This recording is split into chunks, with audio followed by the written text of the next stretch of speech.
महापालिकेच्या निवडणुकाला साधारण 4 वर्ष 10 महिने बाकी आहेत. आता लोक म्हणतात आता परत आता कशाला, हे असे इव्हेंट राजकारणासाठी केले जातात असं लोक म्हणतात. आपलं म्हणणं ते नाहीये.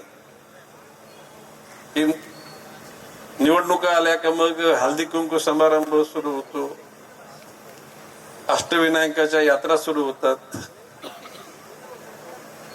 विविध ठिकाणी फार्म हाऊसला पार्ट्या सुरू होतात. परंतु आता साधारणपणे 3.5 वर्ष ते 4.5 वर्षांनी लोकसभा येणार आहे.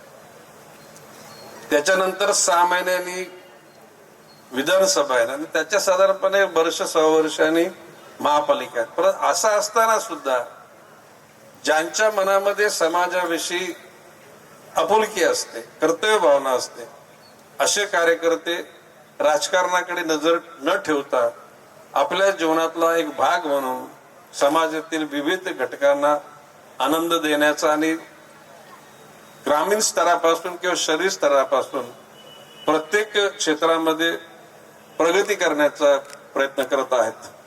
आणि म्हणून राजेश ठाकूर यांच्या नेतृत्वाखाली ह्या अंडरआर्म क्रिकेटच्या स्पर्धा म्हणजे कसल्याही राजकारणाचा इथे आता काही संबंध राहिलेला नाही. जाणकार लोकांना माझी भाषा निश्चित समजते आणि मला या गोष्टीचा आनंद आहे.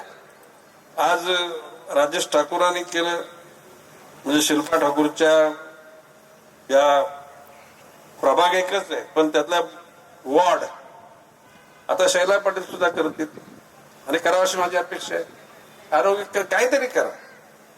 सुनील कुरकुटे पण काहीतरी करतील. अरे भाऊ बाप, म्हणजे प्रत्येक एकाने क्रिकेट केलं तर दुसऱ्याने क्रिकेट नाही, दुसऱ्याने आरोग्याचं करा, तिसऱ्याने अध्यात्माचं करा, चौथ्याने शिक्षणाचं करा. परंतु समाजाशी जी आपली बांधिलकी निर्माण केली की समाजाला आपण शब्द दिलेले आहेत, त्या अनुषंगानं समाजाशी आपलं नातं जवळचं राहिलं पाहिजे.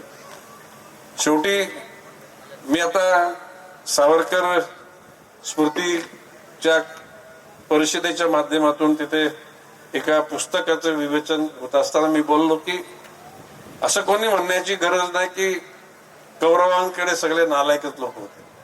कौरवांकडे सुद्धा सद्गुणी चांगली लोक होती आणि पांडवाकडे काही 100% धुतलेल्या तांदळाचे सगळे नव्हते. तिकडे सुद्धा काही गोष्ट चुकीची करणारे होते. म्हणजे समाजामध्ये धर्म म्हणा, जात म्हणा, भाषा, वर्ण, वर्ग प्रत्येकामध्ये चांगलेपणा अति उत्कृष्ट आणि त्याच्यामध्ये नंतर काहीतरी दुर्गुण असलेले लोक असतात. आणि म्हणून समाजानं कुठल्या धर्माला स्टिकर लावायची गरज नाही, कुठल्या जातीला कुठल्या भाषेला स्टिकर लावण्याची गरज नाही.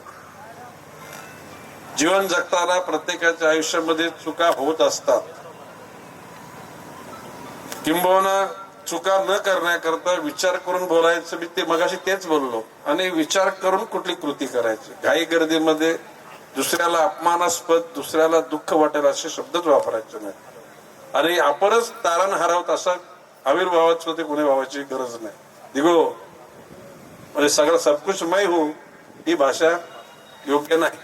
आणि आज सुदैवानं सानपाड्या यामध्ये सानपाड्याच्या जनतेनं तुमच्यासारख्या कार्यकर्त्यांच्या माध्यमातून ह्या 4 आपल्या शिलेदारांना, 2 महिला आणि 2 पुरुष, सानपाड्याच्या जनतेनं विश्वास दर्शवला. त्याबद्दल कारण मी त्याला प्रचाराला आलो होतो, मी आवाहन केलं होतं आणि म्हणून सानपाड्याच्या जनतेला मी धन्यवाद देतो की तुम्ही दिलेल्या या आशीर्वादाचा भविष्यकाळात आमचे कार्यकर्ते अतिशय पुरेपूर वापर करतील, समाजाला ज्या गोष्टी गरजेच्या त्या पूर्ण करतील असा विश्वास व्यक्त करतो. आणि ही स्पर्धा अतिशय शांततेनं पार पडो. कारण या क्रिकेटची हार म्हणजे जीवनातली हार नाही, क्रिकेटमधली जीत म्हणजे शेवटची जीत नाही. यातून हार सुद्धा पचवता आली पाहिजे आणि विजय सुद्धा पचवता आला पाहिजे. जे जिंकतील त्यांना ऍडव्हान्स मध्ये शुभेच्छा. जय हिंद, जय महाराष्ट्र.